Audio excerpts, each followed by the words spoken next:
Hello and welcome to the Gooner Talk, back again with you guys for another episode of what is the Arsenal Transfer Show. Joining you every morning at 8 a.m. UK time. Hope you're doing good. Hope you're doing well. Thank you as always for tuning in. It is very much appreciated. And if you could indeed drop a like on the video and subscribe to the channel if you're new, that would also be very much appreciated. Thank you everyone that's tuning in live this morning. It's always appreciated. Yes, I was 3 minutes late. I'm sorry. I can only apologize. I had to go get a bottle of water. If you want a good show, I need to be well. You know, the word is obviously lubricated, but I don't want to use that word, but I just have. But you know what I mean.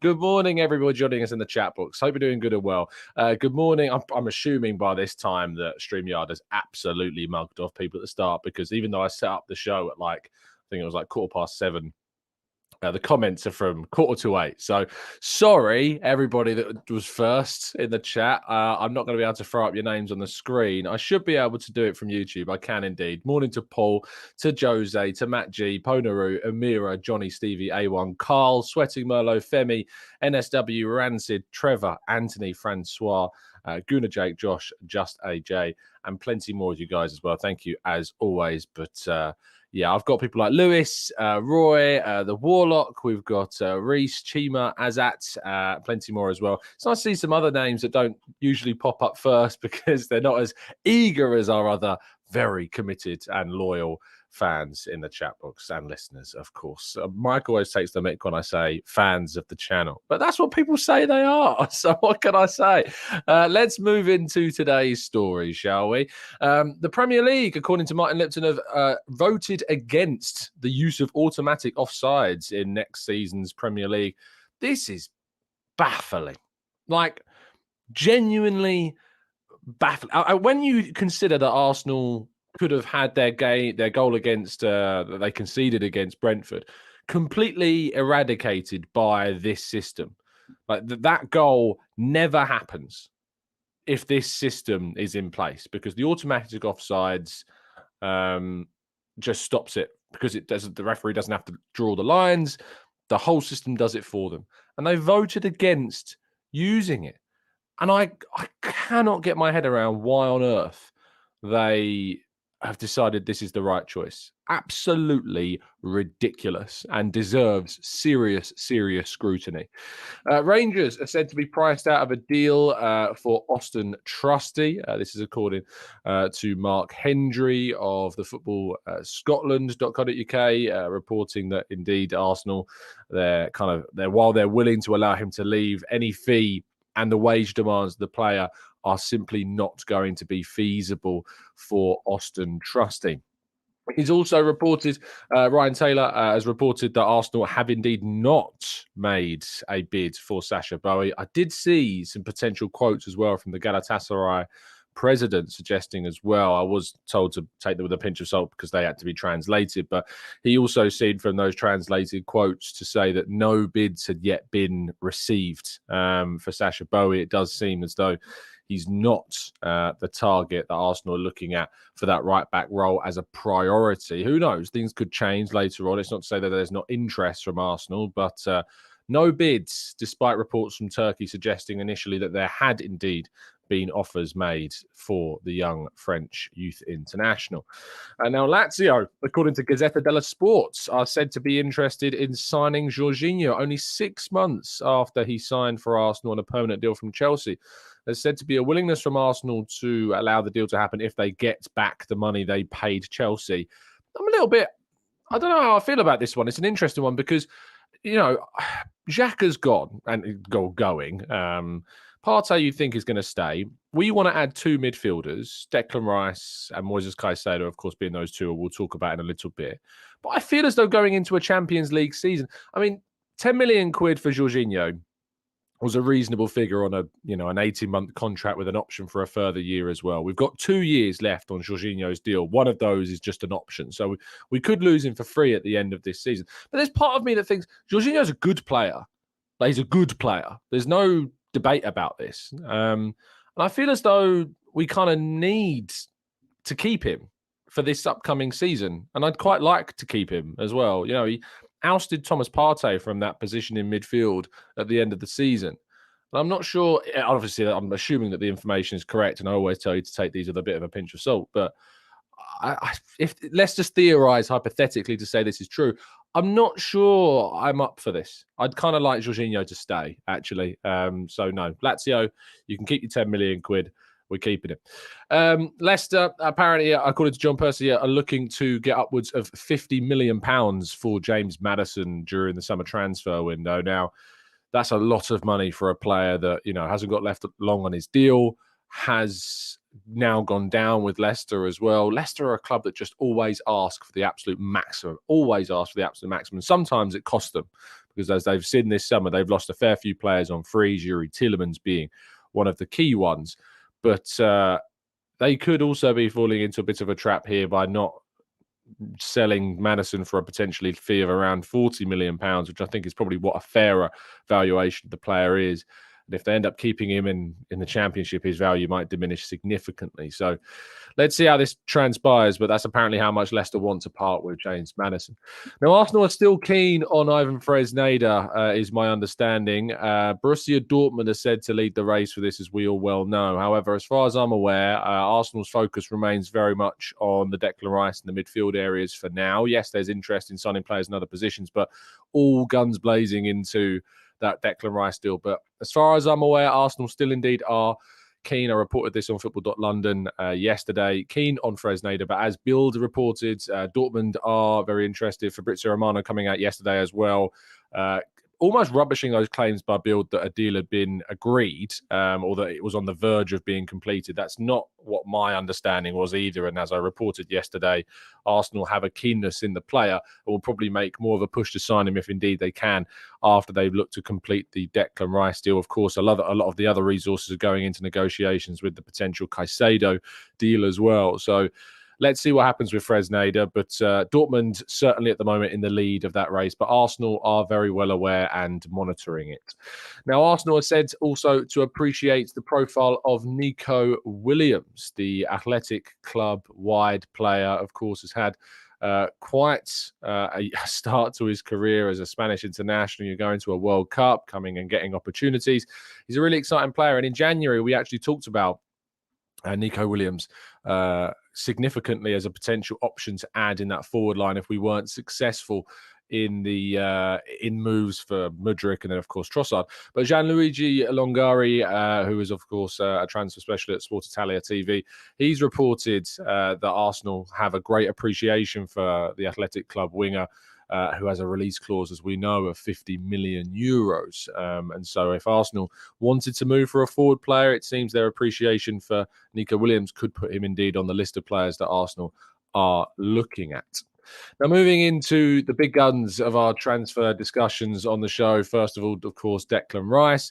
Bayern are now said to be looking at Amrabat of Fiorentina because they are seemingly convinced that Arsenal are leading the chase for Declan Rice. This is obviously some good news from an Arsenal perspective to see indeed that Bayern are looking at potentially other targets. We reported yesterday at Football London that, of course, Arsenal are expected to make that first bid of upwards of £90 million. It's been, of course, confirmed by plenty of other outlets as well. Arsenal very much in the driving seat for the Declan Rice deal. We can only keep our fingers crossed that this deal continues to progress and that Arsenal indeed will be looking to hopefully wrap that one up. But Bayern Munich have turned their attentions, it seems, to a different target now, with reports in Germany suggesting that to be the case as well. So good news in that regard. Hopefully we see some things changing in Arsenal's favour very soon.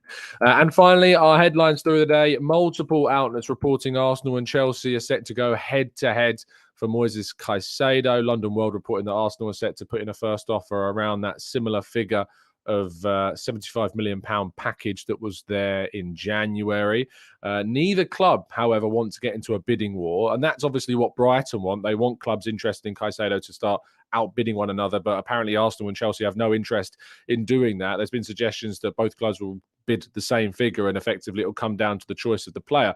If that is the case, I'd be optimistic as an Arsenal fan that he'd want to move to Arsenal, who have Champions League football, compared to Chelsea, who finished, of course, below Brighton, have no European football next season whatsoever. Let's wait and see what happens on this. But certainly Arsenal's intentions are to move for both players, which obviously should be an encouraging sign for Arsenal fans. Right, let's move to part 2 then, and your questions right after this.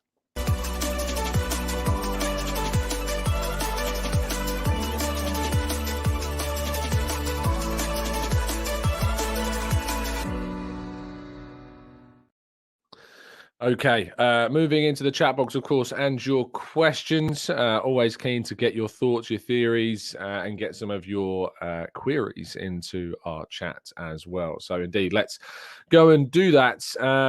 Let's go to Lewis, who says Jorginho is a case of it being able to sell 2 of our older midfielders this season to be replaced by 2 younger ones. Is it more than there's a market for Jorginho, but not El Neni and Partey? It's an interesting one, isn't it? I think that obviously the idea of 2 in, 2 out, 2 older ones, 2 younger ones coming in, I think that there's scope for always making sure that you've got experienced heads in your team. You don't want just a team full of only young players. You need to have that smattering of experience. And I think Jorginho adds a lot of that, a lot of winning experience as well. We're going into the Champions League. He's won that competition. And I'd very much like to keep him. I understand the theory around, moving on players, but there's perhaps a market for Jorginho because he's more accessible than Partey. El Neni's going to stay, of course, as well. And there's clubs like Lazio, especially Italy, that really appreciate Jorginho. There's more of a market, I guess, for him, but I don't think I'd be looking to sell him personally. M says, breaking, Arsenal set to sign their first summer signing Tom Canton after the world-class performance at the Emirates. Signed, and here we go. I don't know what you watched, but it wasn't a world-class performance. I can certainly tell you that for sure. Ahmed says Amrabat would be a sensational signing, but unfortunately it doesn't seem like we're linked to him, but you never know. I'm not as keen on Amrabat. I think he had a really good World Cup, of course, and has had a good season for Fiorentina, but for me, I'm not sure he's of the technical level that I'm looking at for a central midfielder in the Arsenal team at the moment. YouTube user, Derek, I think it is, says, what do you think about Smith Rowe in Xhaka's role? Again, I've talked about this before. The idea of quote-unquote Xhaka's role for me doesn't exist. Every player that plays in that position on the field has to use their own attributes, their own characteristics. Can Smith Rowe play in that role alongside Martin Odegaard ahead of whoever the defensive midfielder is? I think he can, yes, but I think that Arteta sees him more so as kind of a competitor to Martin Odegaard than he does actually the player that would play with him. But I think it's an option that we can play him with Odegaard, but I think he sees him more potentially as somebody that's going to be moving into that attacking midfield role. Robert says, do you think we'll get both Rice and Caicedo? No idea, but I'm optimistic. Akmal says, who are these Premier League chiefs? Aren't the Premier League board members each from Premier League clubs? It's a good question. When they said the Premier League has voted against the automatic offsides, is that, I'm not sure if that's all of kind of the members of the Premier League representatives or if it's the organisation of the Premier League that's voted against it. Usually what happens, I thought, was that you had to have kind of a majority vote. I suppose there's some grounds in the league where it's going to be expensive to install all of the cameras that are necessary to activate the automatic offsides, but it seems like it's just the obvious next step, surely. Is the obvious next step. Chris says, hi, Tom. This is not a criticism, but I was under the impression that Edu put a team together to attack the market on multiple fronts. Do we know why we're still trying to do one deal at a time? Chris, there's obviously deals going on more than one. We talk about Rice and Caicedo as 2 heavy ones. They are taking up a lot of the resources, you can imagine. Lots of negotiations going on, but there are scouts and there is this team, but sometimes you do need to focus on one deal more so than others, just simply because you don't want to lose out, you don't want to miss out. You got to get things like, people assume it's like a video game where you just kind of insert an offer. Like, there is a lot of thinking and collaborating and meetings that go on behind the scenes when discussing transfers. It's, yes, Arsenal have the resources to be doing more than one deal at once, and that's why we are doing that. But sometimes resources get poured into more than one transfer, or just one transfer because it's a significant move and needs the man, or, the manpower, really archaic terminology, but you know what I mean. Martin says, surely letting 2 midfielders go and bring 2 in just maintains the status quo and doesn't strengthen the squad depth-wise. We needed 2 before. Letting anyone go, potentially, if we lose 2, we'd need 4. I agree. That's why I don't want to see Jorginho leave. I feel as though letting Xhaka go means that we need to bring in potentially potentially as many as 3 during this window, or keeping another player like a Patino or a Lukonga, which I'm not necessarily as keen on.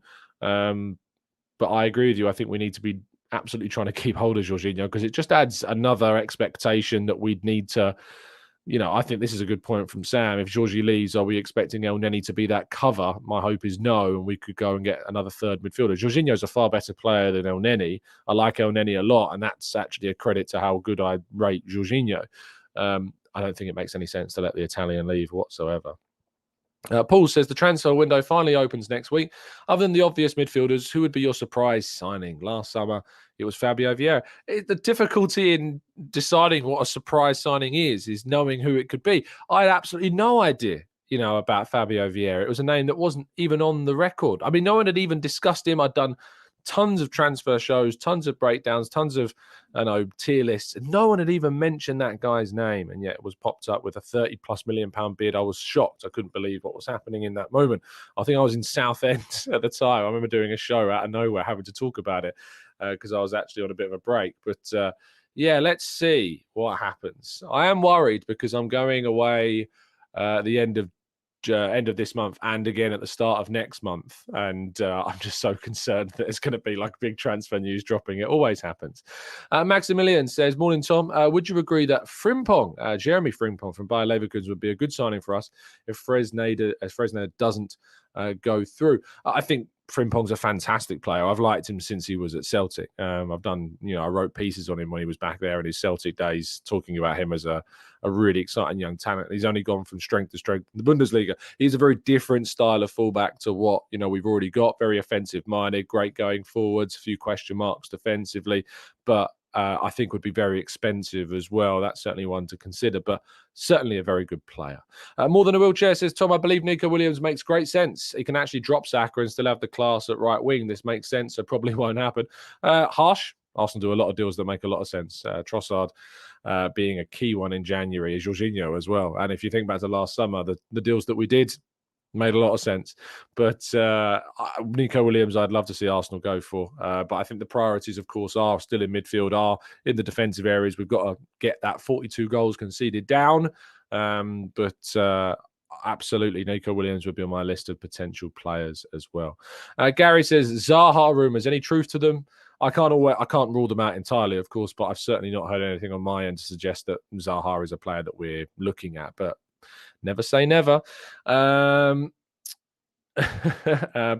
says, hey Tom, if Xhaka leaves and we get Caicedo, who should go from Partey, Rice, Caicedo, Odegaard, Jorginho, Smith Rowe, Vieira and El Neni for those 3 positions? Look, we have a big squad and it's only going to get bigger this summer, I think, with the players that we need, but we are going to shift players as well.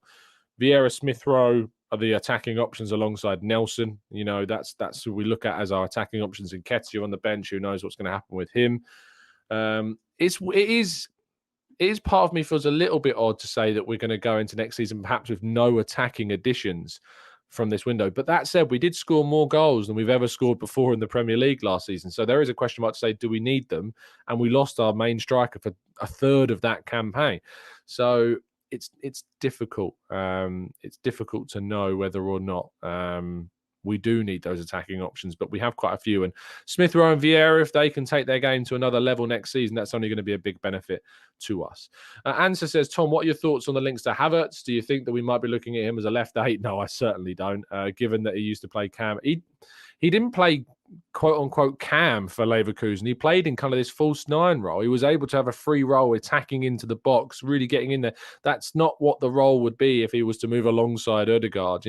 He would be playing where Jesus plays. That's where I think they look at Havertz. They look at Havertz as a player who can basically do what Jesus is doing as well and give us another option to rotate.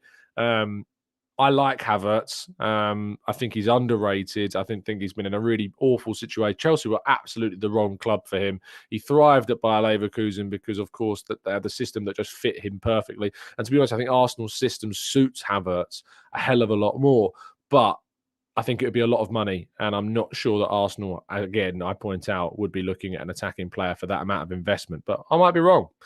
Valeria says, hey Tom and the community, do you see us getting priced out of the Caicedo deal if it boils down to money and not footballing reason? The man has 10 siblings to feed. This whole siblings thing, I think, is taken way out of context. But Chelsea can certainly offer more money, I think, than Arsenal can in terms of wages. But if his ambition is to play Champions League football, then Arsenal have the upper hand. If his aim is to earn more money, Chelsea have the upper hand. So let's wait and see. Certainly, both clubs do not want. They don't want to get into a bidding war and go to ridiculous levels of money for the player. They know that they can probably pay a reasonable figure. I saw Andy Naylor at The Athletic saying that Arsenal or Chelsea, whoever would have to pay well at upwards of that 70 million. Sam Dean of The Telegraph also reported that as well, that 70 million figure would have to be well exceeded for Brighton to accept an offer. But yeah, let's see what ends up happening. Jason says, how much money does the Kroenke need to invest this window? I don't know is the answer. I don't know what comes from them. They own the club. So if your question is how much do they need to put out of their own pockets, the answer is I don't know, because I don't know how much is being made available to spend in regard to like the money that's already at the club, if that makes sense. I don't know how much money that there is already available to spend before they have to think about investing as owners. For me, if you're talking about how much money do Arsenal need to spend this summer, I think Arsenal need to spend close to £300 million personally to do what we need to do this summer. We should be in a position, I talked about this yesterday, where we need to be self-sufficient. I have no problem with Arsenal having an ambition of being a self-sufficient club at all. But if you are a self-sufficient club, you need to be a club that makes 90% of your decisions right in the market. You can afford a little bit of error like any club. Even Man City don't make perfect decisions in the market. That Calvin Phillips deal doesn't look like it's particularly one of them. But you have to get the majority of your decisions right, and you just have to sell well, which at the moment, I think we're moving towards getting the majority of our decisions right, but selling well, we still need to do. I did put a tweet out yesterday. I don't know if people saw this yesterday evening, created a bit of a discussion point around, the perception of Arsenal sales in comparison to some of their rivals. A lot of people often use the words, why can't Arsenal do what Liverpool do in terms of kind of the sales market? I'm going to do a piece on this later because I think it's really interesting. But Liverpool have just let go this summer Roberto Firmino, Alex Oxlade-Chamberlain, James Milner, and Naby Keita. All of those players went for nothing. That's 120 million, just under, that they've spent on those four players. They got nothing back for any of them. And not only that, but we've seen in recent seasons as well, they've allowed Jorginho Wijnaldum, Origi, Lallana, Nathaniel Klein, Alberto Moreno, and Daniel Sturridge also all to leave for free. They all left for nothing. Now, some people, I know the obvious response is, well, they won the Champions League, they won the Premier League, they won an FA Cup, they won a League Cup.